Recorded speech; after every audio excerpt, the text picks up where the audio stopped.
I'm Derek. And I'm Noah. And you're listening to A Bite Of, where we take our current favorite pop culture obsession and enjoy it one nibble at a time. Nibble, nibble, nibble. What episode are we on? 6. Not of our podcast. I was like, wait a minute, no. Of Bly Manor. Yes, episode 6 of Bly Manor, episode 9 of our podcast, A Bite Of. Oh, man. So this episode of The Haunting of Bly Manor is called The Jolly Corner, which I am renaming Thanks for the Memories, even though they weren't so great.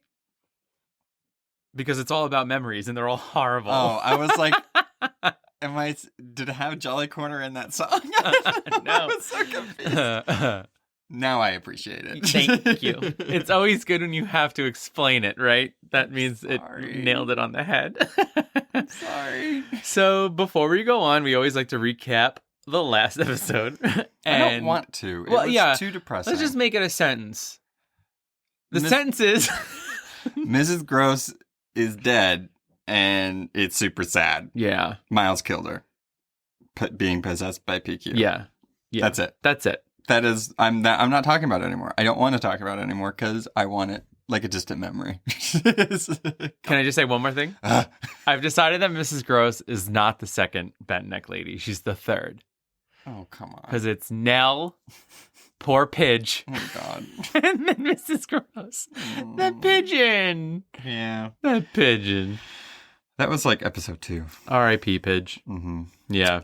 So this current episode number 6, The Jolly Corner, another, if you're not paying attention, you will get confused episode. Because I felt like this one switched between what was currently happening and memory, timey-wimey stuff. Yeah. So it was very, like, quick, too. 100%. Like, mid-movement, it would happen. And you'd be like, wait a minute, who's saying what? But before we get into specific details of the episode, spoilers. Of course. I mean, I think maybe of people who are following Bly Manor, we're the only ones that did not binge it in 1 or 2 nights. Like we said last episode, spoilers for us. Do not message us spoilers. Please. Please. But please, Wait, no. Actually, by the time this comes out, we would have already watched all of it. Oh, that's true. Okay, so erase this. Oh my God. Anyway. The cold brew has not kicked in yet. No, not yet. Tell. But we did add just a touch of pumpkin spice creamer to it, just for fall festivities. Well, also because it was like 30 degrees today. Yes, it was quite cold. Yeah. What are we doing? Anyway, so let's get into a bite of The Haunting of Bly Manor, episode 6, The Jolly Corner. So we're going to break this up in a bit of a different way. We're not going to kind of go linearly through the episode. We're going to kind of break it down. I'm sorry. I'm very tired. I'm so sorry if this is the first time you're tuning in. We are a mess right now. But like Derek was trying to say, we're not going to be telling this in a linear type of way. Because this episode, just like the Mrs. Gross episode, was all over the place. Yeah. And to make it easier for us to break it down and for us to talk about it into your ear holes, we're going to split it up into 3 sections. We're going to talk about Danny and Jamie, Flora, and then Mr. Uncle Wingrave. See. That's the best way to do it. Yeah. And the first one we're going to start with is Danny and Jamie. Yeah. Let's do it. So the last time we saw Danny and Jamie was actually 2 episodes ago when they had that awkward encounter in the greenhouse. Yeah, and Mr. Spectacle Ghost kept showing up and being a spectral cockblock. Exactly. Bousquet. Yeah. Bousquet. No love for you, right, Danny. Yeah, and we found out that whole thing was her guilt and her, hopefully it's done with. Because now we're seeing them get a little closer. Yeah. And we haven't seen Mr. Spectacle Ghost guy since she pretty much put his glasses in the fire. And I think that was more of her stepping over the threshold of getting over it. Hopefully. You know? Yeah.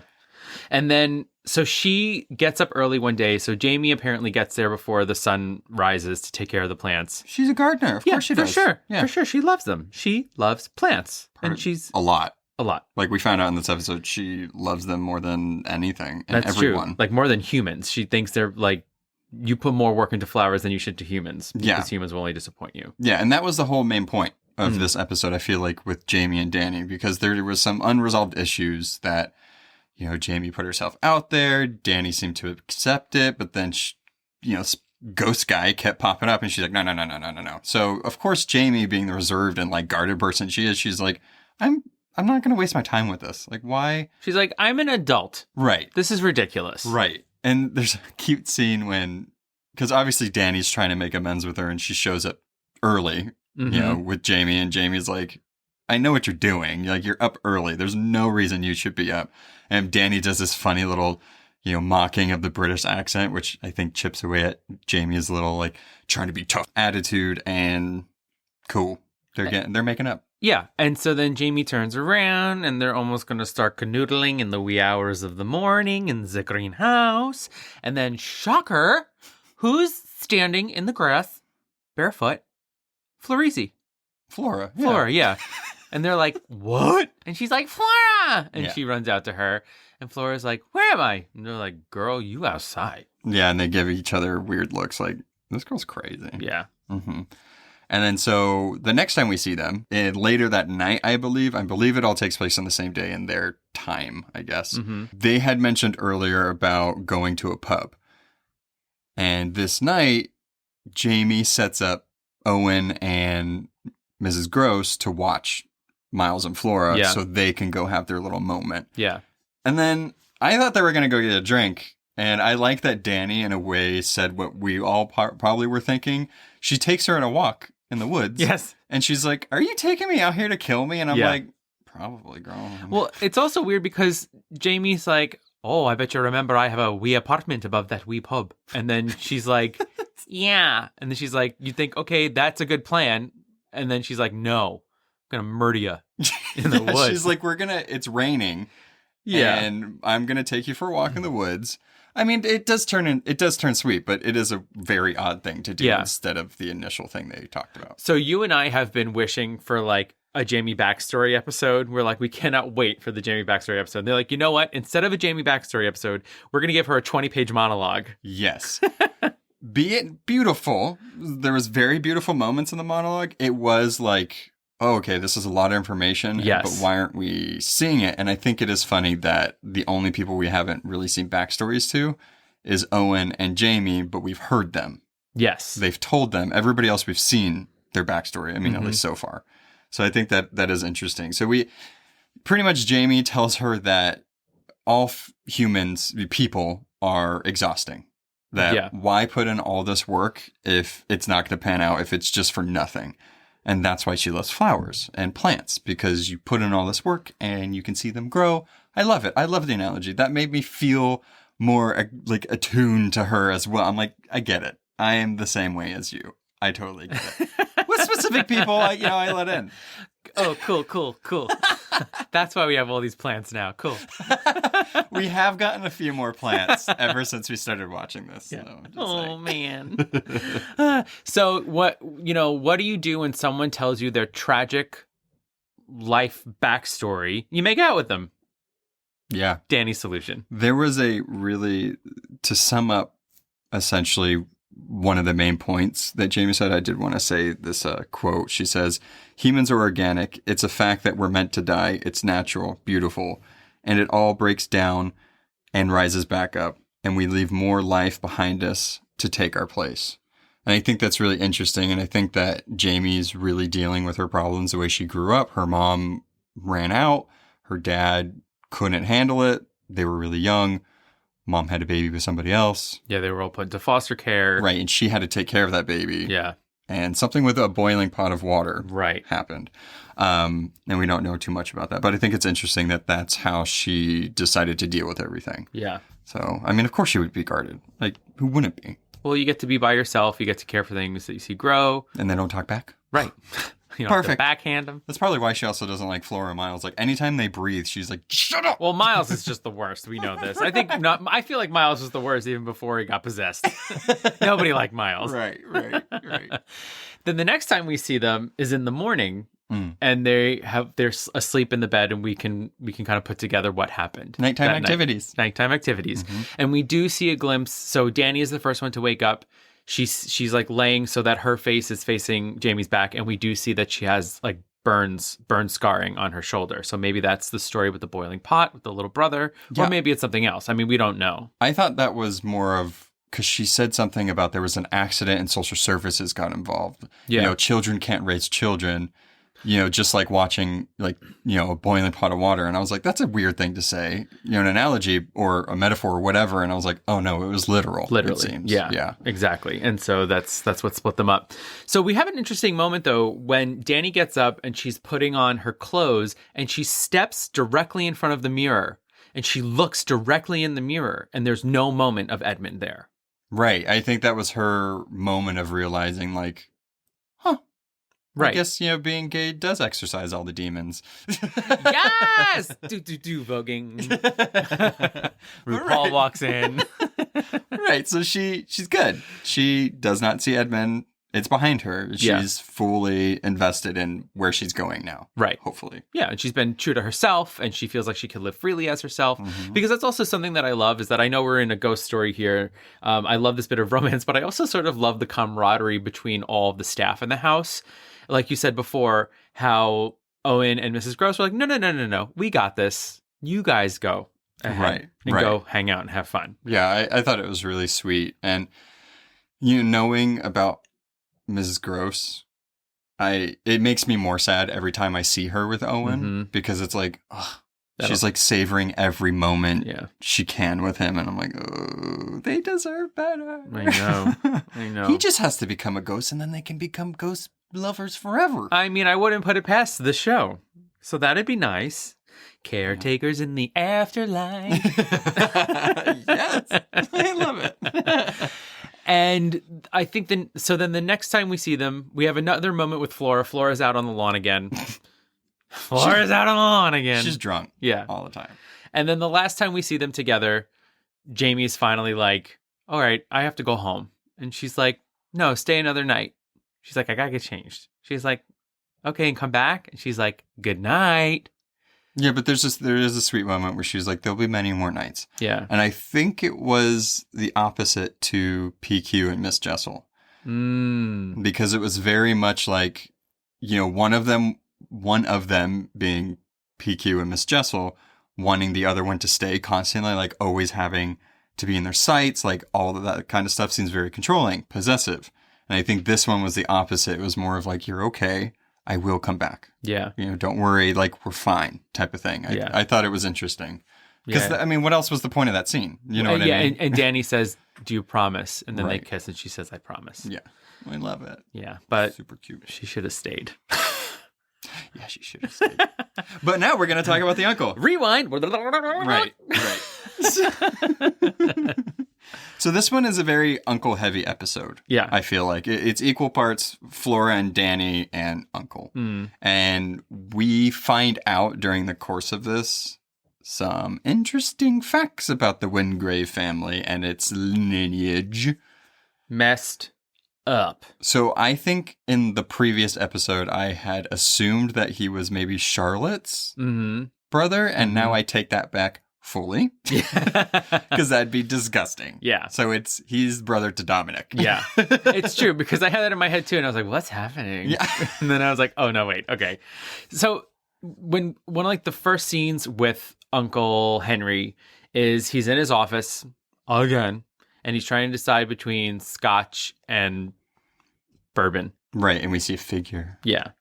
Lurking about. And then he fixes himself a drink. He has an envelope. He goes and sits in this chair. And then the figure sits next to him. OMG.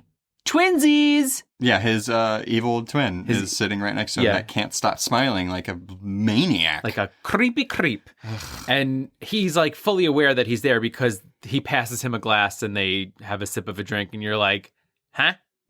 What's happening. Right. Yeah. It was very interesting because you can tell that whoever's there isn't there because they keep popping up and disappearing. Like, it's like, okay, obviously you're not there. But this figure himself acts as if he keeps showing him things. So just like in the Hannah Gross episode, there's like a character that keeps, in a way, taking him through these memories. Yeah. And that's what this character is doing to him, to the uncle, like his other dark side or his true side, whatever you want to call it. So the first memory we get is Dominic comes home. We're in Bly Manor now. Dominic comes home because Henry was there and Mrs. what's her name? Charlotte starts having Flora.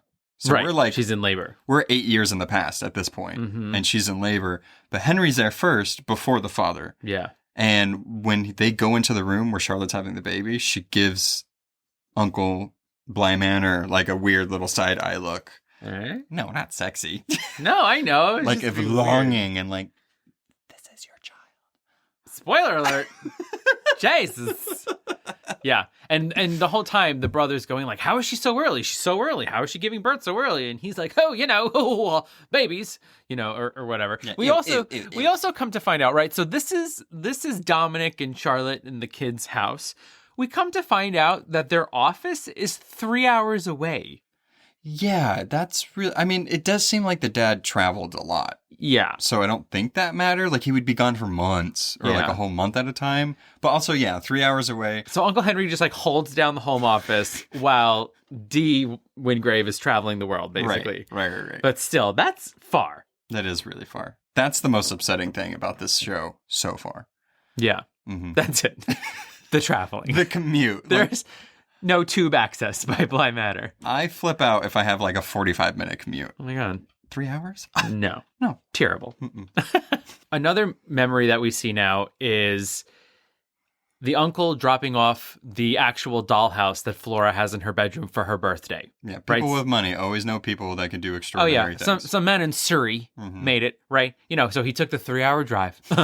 He dropped the house off and he's like, I can't stay, how things be. Yeah, people can just, to be fair, though, that's a better excuse. Because if he has to drive 3 hours, it's like, I get it, man. Like, yeah, I can't stay for a party. For like a 1-year-old. Yeah, ridiculous. She was like 6, but, they ain't going to remember. Either way. And Dominic is at the top of the stairs. He kind of sees this moment where his wife and Henry are looking at the house and their pinkies touch just ever so slightly. And she says something like, not here. So he's kind of like putting things together. Yeah. Then we see Charlotte at night getting up and she walks into the kitchen, turns the lights on. Dom sitting at the table in the dark. She's like, oh, you gave me a fright. Yeah. And that's when... Math. Also the worst part about the show. No, he finally does the math. He realizes that, wait, if Flora was so early as what you're saying she should be, she shouldn't have looked or was healthy enough how she was. Yeah. So doing the math correctly, she was conceived when I was gone. In Russia. In Russia. And by seeing how his brother and Charlotte act together... And I think the thing that nailed it in the coffin was when he was like, do you love him? Like, was it just a mistake? Because he was trying to piece it together. He was actually giving her the benefit of the doubt. He was like, I'm gone a lot. I get it. There's nobody else in this house except for like 1 million staff members at Miles. I get it. But do you love him? And then that's when she does. Or she's conflicted at least. Yeah. And that's when he's like, okay, not okay. Forget about it. Exactly. Yeah. And then... he confronts his brother about it. Yeah. He shows up at the office and he was like, fuck you, man. You're awful. Your true side is grinning and awful. And that's his go. Like, that's right. The figure that we're seeing is exactly how Dominic is describing his true self. Right. So I think that's really interesting that Henry is so, like, fucked up and drunk for 2 years, apparently, that he manifested this true self of his. That can also drink whiskey and stuff. And scotch. Yeah. And like turn into Charlotte and make out with him and then turn back. Bye-bye. I do love this scene though, because it's like, he's like, screw you. I'm taking my files. Right. I'm taking my mug and go away. You can keep the office though. You can keep the office. Yeah. Yeah. He's like, but me and Charles and Milesies and Florzos, they're all mine. Yeah, he banishes his own brother from the manor, from his family, from his wife. Banished. Everything. Bye-bye. Yeah, and he essentially says, like, you're worse than banished. Like, you're done. You're dead. Yeah. Which, I get it. I would be absolutely, like, ugh. But isn't it a little funny? And I don't want to, like, get too far off the topic here, but it's interesting that Dominic, would try to work things out with Charlotte, but completely cut off his brother. Oh, yeah. It's like a total Maury Povich, Ricky Lake moment. You know, what was the one where they beat each other up? That one. It's Jerry Springer. Jerry Springer. Yeah. Yeah. It's always that thing of like, it's like, I'm mad at the person. I mean, granted, it's his brother, but it's like, I'm not mad at my partner. I'm mad at the person that they cheated on me with. It's like, you should be mad at both of them. Right. And yeah. But then, yeah. Cut them off. But also, like, just coming from experience with a lot of siblings, it's like, you might want to, like, rethink, like, cutting off your family. It's a little weird, you know? Yeah, and then maybe on the other hand, though, you're like, okay, but he wants to keep his family together, and they don't want the kids to know about what happened, so they'd rather just work it out. Ugh, they're young. They'll get over it. Flora doesn't even remember anything. Yeah. Especially in this episode. Yeah, she's very confused. But I think adding to Henry's guilt is the fact that, you know, he's the reason that they end up going on this trip to try and rekindle their relationship, which is the trip where they die. Yeah, and I feel like there's more to it, though. Because his dark or true self, whatever you want to call it, the one that Smiley. I can't stand. Yeah. He says the true reason why they died. And I don't know if that meant because he's the reason that they went on the trip. Oh, yeah. Like telling Miles and Flora. Or is there something else? You know what I mean? Like, is he the one that, like, what is the accident? Like, what happened? Because I think it is weird that we didn't find out what the accident was. Yeah. It was just an accident. Yeah. So what the evil Smiley him is doing and how he tortures him, I guess himself, is that he makes him constantly relive these horrible moments. Yeah. And there's this interesting thing that happens when right before he has to relive the phone call of hearing that they're dead, he like looks out his window and there's like blinding lights coming at him. Yeah, it's weird that this is the first time we saw, like, in a way, like, the day pass by. It was a very odd moment, and I'm trying to figure out, like, why they showed, like, interesting moments in this one, because, like, the Mrs. Gross one, like, we've seen this, like, time travel memory thing already. Yeah. But it wasn't like that, where what was the significance of the time passing by, or was it just so he could torture him by, like, look what's coming, yeah. You know what tonight is, you know? So. Sorry, bro. Yeah. You know what it is? It's the pinky rings. Ugh, they both have pinky rings on. So many. And it's even worse that his evil self even has a pinky ring. Matching. Yeah. We do get a moment before the Mama and Papa Wingrave go off to India, and Charlotte essentially says bye to him. Yeah. And is like, look, I got to work it out with my family. Good. Like, you're still a terrible person for doing what you did. Yeah. But I appreciate the ability to cut it off, you know, and being like, look, got to rebuild this broken house. Yeah. Yeah. Yeah. So good on her part. Good on her part. There's also a little nugget that we learn that every time the phone rings at the manor and they pick it up and nobody's there, it's actually the uncle. Because since he's found out that Flora is his child, he wants to hear her voice again. But there's an interesting thing about that, and you find out the whole time he's calling is hoping that she would answer. Mm-hmm. And I don't know if he just wants to hear her voice, because she has answered. Right. And remember when Owen took the phone from her? So she has answered before. Oh, that's true. So that makes me think that I don't think he wants to talk to her. I think he just wants to hear her voice. He just wants to, yeah. Flora residence. Right, but it's also weird. So it's like, okay, so now why aren't you going to the house? Yeah. Is it because you know it's haunted and it's a terrible place to live? Right. Or do you just feel guilty and your brother did actually banish you and you're still kind of, you know what I mean? He's really trying to do his last wishes. Like, respect that. That's why I want to live in Nanny. Don't want anything else. Yeah. You do it. Can we also just talk about maybe the star of the uncle scenes? His secretary. his assistant. Oh, right. She's like, short hair, glasses, like working girl 80s attire. Yeah. And she's like, maybe you should go there or call them back. And he's like, I said no. And she's like, all right, weirdo. Yeah, and she does look very concerned, but I think she's starting to see something's up. Yeah. She's like, she obviously knows he's drunk most of the time, but the fact that she's like, why your niece and nephew, essentially your kids, because your guardianship over them, why aren't you doing anything? Yeah, when their governess is constantly calling, telling you that something's not right. It's not fully, like, she's reporting to you and you're doing nothing. Yeah. That's fucked up, man. Not cool. Not cool. So, shall we rewind? Right. So that was pretty much all of the uncle's stuff. And now we're going to do Flora, because Flora does have some big moments in this one. First time we see Flora, the opening of the episode is she's laying on the lawn, barefoot. And this happens quite a few times. She's constantly finding herself waking up by the lake. Yeah. Super interesting. Really interesting. So when Danny runs out to her from the greenhouse and Jamie follows her, they lean down to talk to her, and there's this really cool view where Flora's looking at Danny in the forefront and Jamie in the background, but in between the two of them is Miss Jessel. Right, so now we're actually seeing who she's been looking at, which we've inferred we knew most of the time, but it's cool to actually see Miss Jessel now. Yeah. Yeah, so we're seeing that every time she's talking or looking over her shoulder, she's looking at Miss Jessel. Yeah. And then an interesting moment happens where Miss Jessel touches her forehead. Yeah, we have an ET moment. Right in the head. And then Flora's in bed. Yeah. And she wakes up and she sees a little boy in her room. And she says, wait, I'm going to, who are you? And when she turns the little boy around, faceless. He's like melted face. Melted face. I don't like it. Me neither. Not okay with it. Not cool. Terrible.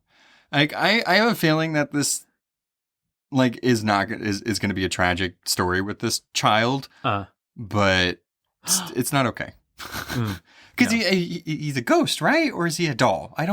The thing I'm just not, why do some people have melty doll faces and some people are just ghosts? Maybe there's past ghosts and present ghosts, right? So all the past people, right? Lake Lady, little doll child. But aren't they all past? Because they've all passed? No, but these people have recently died at the hands of, it's so confusing. Your ghost face has an expiration date? Ghost face, expiration date. I don't like that. Yeah, I don't know either. We're just speculating wildly right now, but yeah. I'm sure we'll find out. Because as we said before, there's just GD dolls everywhere. Right. Everywhere. Right. She follows it up to the upstairs room at one point. Yeah. And so we do have this interesting moment where she's having essentially the same memory jumps as Hannah and Henry are. And we see this one where she gets scared. She goes to her mom's room after seeing the faceless boy, and Henry is there. Yeah. Her uncle, and he's getting dressed, and clearly her mom is in a robe and lingerie, and their daddy ain't home. He's not even in the country. He's been gone. Scotland. Yeah. What? Huh? Gross. And that's when we first find out that right. There's some canoodling and that. So they stumble over their words. They're lying through their teeth. And she kind of is just she's definitely confused, but she's but wait, there was this faceless kid in my room. We need to talk about this. Priorities. Yeah. And they're oh, is it an imaginary friend? And they're walking her back to her bedroom. She goes to show them because the little boy ran into the closet. And when she saw that he had no face, she ran and screamed. So they go to look in the closet. There's nobody there. They put her back in bed at 8 a.m. They're good night. That was also the weirdest part. Both of us were is she going to bed? Yeah, they tucked her in again. Yeah, it was clearly the sun was up. It was risen. As they're, again, tucking her in, the uncle says to her, when I lived here, when I was a boy, I used to see a soldier. Yeah. And the way I would feel better about that is that I had to make a story up for it. Is that the ghost? Yes, that's what I was going to say. That's the ghost that was behind Miss Jessel in that whole episode. It was the soldier. We're putting pieces together. They're fitting together. It's a puzzle at Bly Manor. So he knows it's... does he know it's haunted? Yo, he know. Or does he not? Because he thinks they're imaginary friends. Nah. Either way, the whole scene breaks because Flora figures out that she shouldn't be as old as she is. Yeah. And she's like, this is a memory. Why is this happening more often? The next time we see her memory jump, essentially, she wakes up from that and she's like, why is this happening? Like, this is weird. What's happening? There's a moment when she goes downstairs and everybody's like eating dessert. Like, obviously they're done eating. And she's like, why are you guys eating without me? Like, what in the what is this? I am the queen of this place. How dare you? And they're like, you already ate. Like, you went to bed. Like, everything was done. And Flora's like, oh shit.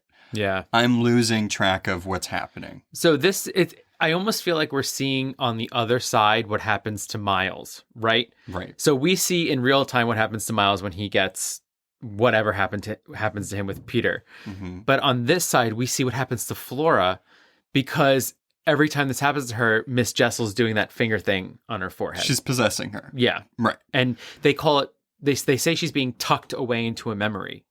Yeah, that's what she like dubs it. She's like, am I being tucked away again? And there was another memory that she had when she was being tucked away again, when she's saying goodbye to her mom before they're going to India. Which was really sweet. It was really sad. sweet. Mm-hmm. And she's like, I don't want to be alone. You're leaving me. And she's like, oh, really? Well, she takes this little thing out of her drawer, and it's one of the talismans that are there to protect her. So we're saying that that's where she got it from. Exactly. Her mom. And she realizes she's too old again. Right. And she's like, am I being tucked in again? And the thing I like about that, though, is that the mother says to her, yes, you're being tucked in because you're being protected. Right. I feel like... So nothing that Flora's done. So we're finding out... So we're finding out Miss Jessel is possessing her or taking over her body. And that's where the perfectly splendid thing comes in. Yep. Because when she finally talks to Miss Jessel, because she wakes up from another one and she's like, Miss Jessel, get over here. I know you're doing it. We need to talk. What is going on? And that's when she was like, isn't it perfectly splendid? And she's like, no, it's not. So that's when we're finding out like, oh, every time she's talked like that and talked older, it's Miss Jessel. Right. And so it is interesting that she hasn't really done anything wrong. She's just waken up in the field a couple times or, so she hasn't done anything wrong. Oh, that's a very good point. Because remember in the scene from the last episode, we see Miss Jessel out by the lake. Mm-hmm. And that's where Flora wakes up in this episode. Oh, cool. Yeah. Interesting. Putting the No, I won't do that. The whole thing again. So there's one more memory that we see when she wakes up and the faceless boy is in her room again. Mm-hmm. And she's like, wait, no. Because like her uncle has told her, make a story. There's an interesting thing that happens with that though. When every time she turns in bed, the faceless boy turns her doll in the bed in the dollhouse. That's right. So I think he's the one that's been controlling everything and being like, this person's in this room, this person's in this room. So he also sees all the other ghosts. So remember that first shot we saw with all those weird, like ghostly figures? Yeah. This little boy's like cataloging the whole house. Heck yeah. Also, I'm wondering, is he the one that was in the attic that day in the first episode when they were playing hide and seek and she was singing and she goes, shh? No, that was a woman. Oh my God. Yeah, it was a bigger woman. Faceless though.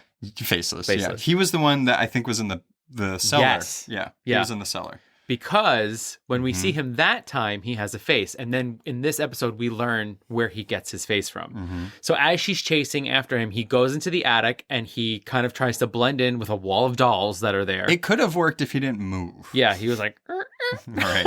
And she's like, wait, I have a story for you. And she's like, are you sad that you don't have a face? She's like, here, I'll give you a face.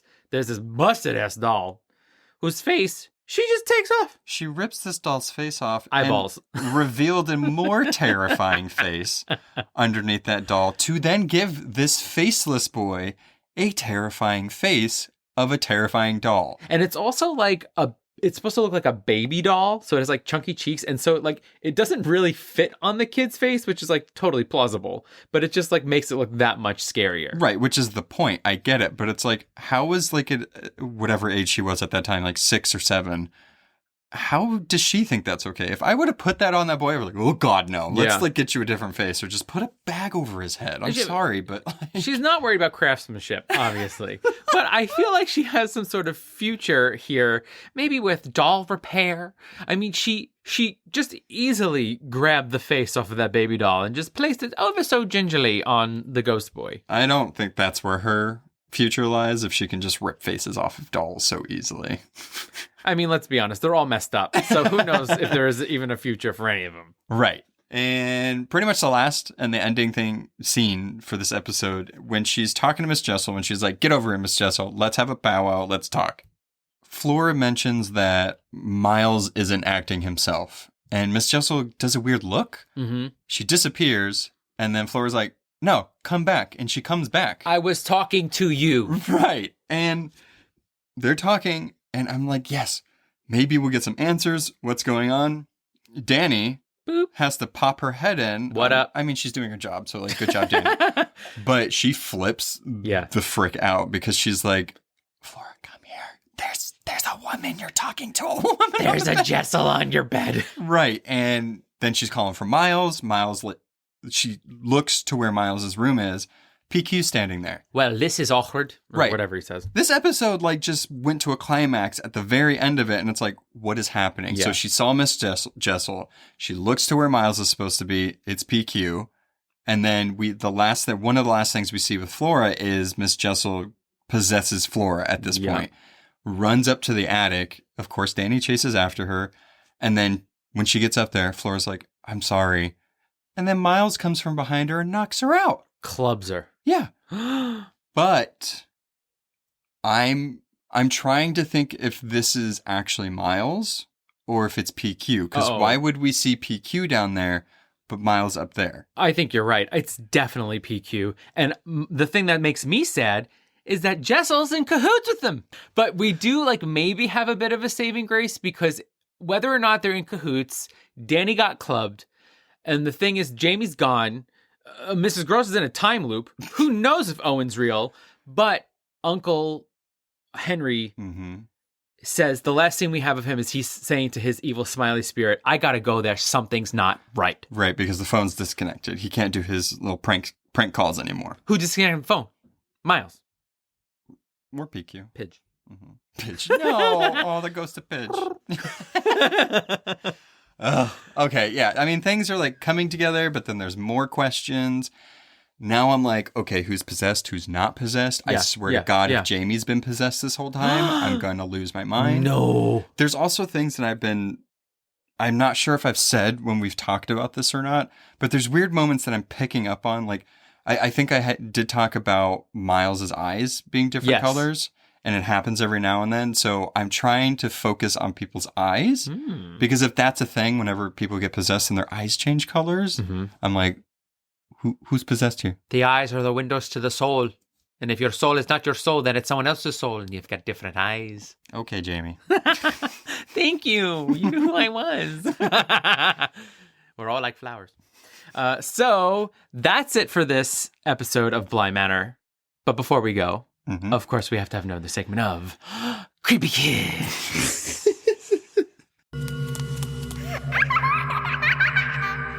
So speaking of creepy kids and speaking of children dealing with otherworldly beings, I am focusing today on Carol Ann from Poltergeist. Oh, poor girl. The first one in the 80s. Right. So Carol Ann is just your little cherubic, everyday blonde, blue-eyed lady moving into a brand new house with her loving family, older sister, older brother, parents. Should go great. We're so excited. Uh-oh, the clown doll's gone crazy and has tried to kill my brother. Oops, the forks are floating. The TV keeps turning on. Carol Ann turns around and says the ever-famous line, they're here. Yeah. Creepy. Totes. Yeah. Indian burial ground. Never a good idea. Also, a stupid thing to keep putting in horror stories. I'm just saying. Oh, agreed. They're not. Stop it. Did not age well. It did not age well. It's not aging well, even though Pet Sematary is one of my favorite things. It's not okay. Yeah. Get past it. Get it. Makes no sense. Yeah. How about all the other graveyards that are here in the United States? What about any other burial ground? Right. Any other one? Yeah. I love that movie. Me too. I didn't like the remake. There were some good parts to it, but there's just that nostalgic, like, you can't replace this. No way. The whole wondering and the greatness of, like, finding out the story for the first time or watching that is gone. Also, Craig T. Nelson. Right.